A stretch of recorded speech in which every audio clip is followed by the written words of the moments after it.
Phases split the project into many steps before creating the tasks.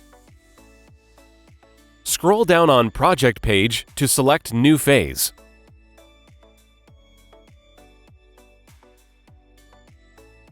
Add a phase name. Choose Start Date.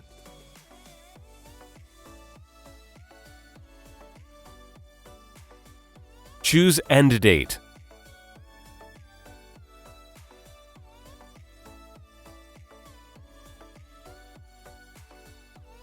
Click Save.